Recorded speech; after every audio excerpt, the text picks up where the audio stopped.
이놈의 회사 당장 때려치고 싶어. 비전 같은 건 원래도 없었던 것 같고 버티는 생활도 이제 지쳤어. 뭔가 다른 공부를 시작하고 싶어. 자아 실현을 위해 이제 떠나야겠어. 혹시 이런 생각을 하고 있다면 나의 의견은 일단 퇴사 반대야. 학교에서 학생들이 치르는 시험과 우리가 사회에서 보는 시험에는 차이가 있는데 대표적인 시험인 수능과 공무원 시험으로 비교해서 이야기해 볼게. 첫 번째는 잡념의 차이야. 같은 공부라도 잡념의 질이 달라. 수능 시험과 달리 공무원 시험은 포기해야 할 것들이 많아. 이미 사회생활의 맛을 본 성인들은 하루 종일 앉아서 공부하는 게 쉬운 일은 아니거든. 공부가 안 되는 이유야 있겠지만 수능은 잘 봐야 하는 이유가 명확해. 별다른 선택의 여지가 없어. 공무원 시험은 내가 선택해서 치르는 시험이야. 그 얘기는 내가 다른 선택을 할 수도 있다는 의미거든. 세상에 자격증은 많고 창업이나 사업이나 다시 취업이나 새로운 선택지들이 널려 있어. 내가 선택한 시험에서 공부가 안 되고 힘들어지면 내가 이 시험을 보는 게 맞나? 하면서 목적의식이 흔들리기 시작해. 목적을 잃으면 생각은 정신없이 꼬리를 물기 시작하고 시험 합격에 필요한 최소한의 집중력도 빼앗아 가버려. 두 번째로 경력관리 측면인데 재수 삼수의 1, 2년은 멀리 보면 별거 아니야. 별로 차이가 안 나거든. 사회생활을 시작하고 나서 1년, 2년의 공백기는 설명이 필요해. 이 기간 동안에 뭐 했나? 인사 담당자가 한 이야기인데 고시생을 꺼려하는 이유는 조금만 마음에 안 들면 다시 공부하고 싶다고 할까봐. 보통 회사는 새로운 분야의 도전 정신을 그렇게 반기지 않아. 우리 회사에서도 조금만 힘들면 나가려고 하겠구나 라고 생각하기 쉽거든.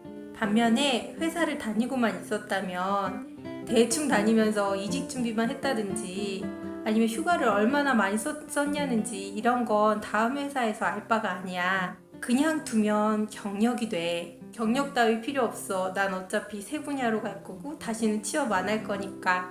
이렇게 생각하는 사람이 있을 수도 있어. 직장에서 많이 질렸다던가 그 분야에 정말 비었다면. 여기서 세 번째 차이, 올인해도 될까라는 건데 책임감과 부담의 문제야. 수능이든 공무원 시험이든 시험이 어렵고 불안한 건 마찬가지야. 하지만 시간이 지날수록 공무원 시험은 시험 자체가 주는 불안감에 더해서 나와 가족에 대한 부담감, 책임감 이런 것들 때문에 더욱 힘들어지거든. 20살이 넘었다면 스스로와 주변의 삶에 대해 책임감이 있어야 한다고 생각해. 부모로부터 독립했을 수도 있고 이미 내 수입으로 같이 생활을 하는 가족이 있었을 수도 있어. 수능은 배수진을 쳐도 돼. 올인해야 좋아 오히려. 하지만 사회에서 보는 시험에서는 가급적 최악의 상황을 대비해서 여지를 남겨두는 것이 좋아. 그럼 언제 퇴사할까? 거의 합격할 수 있을 만큼의 실력을 올려놓은 다음에 2차까지 있는 시험이라면 2차 시험을 한 번 정도 본 후 보고 조금만 더 보태면 합격할 수 있겠다라고 생각이 들 때 퇴사하라는 게 내 조언이야. 가슴이 시키는 일을 해야 한다고 하는데 그래서 자꾸 즉흥적으로 저지르려고 해. 새로운 공부가 내가 좋아하는 일이라는 확신이 든다고 해도 가급적 재직 중에 실제 그 분야에서 일하고 있는 사람들이 어떻게 생활하는지도 좀 관찰해보고 한 발짝 담가서 관련된 취미생활도 가져보고 그러니까 시간을 두고 그 좋아하는 분야에 대해서 관찰을 한 다음에 그리고 그 분야에 대한 실력을 조금 더 키운 다음에 퇴사해도 늦지 않다는 생각이야. 왜냐하면 좋아하는 일에 대해서는 환상이 크기 쉽고 어느 정도 실력을 갖추기도 전에 뛰어들면 목표에 도달하기 전에 지치기 쉽기 때문이야. 그런 의미에서 재직 중이라는 건 나에게 시간적, 경제적으로 여유와 안정을 주는 장치가 될 수도 있어. 나도 회사에 다니면서 시험 공부를 했던 적이 있는데 지하철에서도 공부하고 퇴근 후에 막 집중해서 공부하니까 몰입도도 되게 좋았는데 마지막 기회인 2차 시험 직전에 이제 프로젝트를 쉬는 식으로 해서 기간을 풀로 주고 공부가 안 되는 걸 경험을 했어. 첫째 애가 어릴 때에도 자격증 시험을 본 적이 있는데 모차를 끌고 다니면서 2차 시험 암기를 하고 설거지를 하면서 동영상 강의를 듣고 오히려 더 단기간에 시험에 합격할 수가 있었어. 이제 마지막.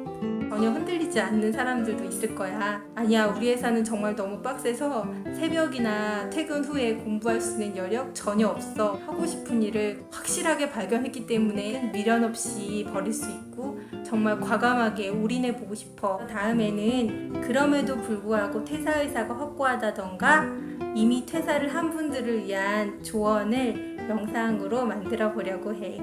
어느 정도 공감해서 그래, 난 지금 당장 퇴사는 아닌 것 같다 라고 생각한 분들 중에는 하지만 지금 직장에서는 도저히 일의 의미를 찾을 수가 없고 앞으로 내 미래를 어떻게 설계해 나가야 될지 막막하다 라고 생각하는 분들이 많이 있을 것 같아. 일의 의미나 일의 방식을 포함한 일과 삶에 대해서는 앞으로 이 채널에서 이야기할 기회가 많이 있을 것 같아.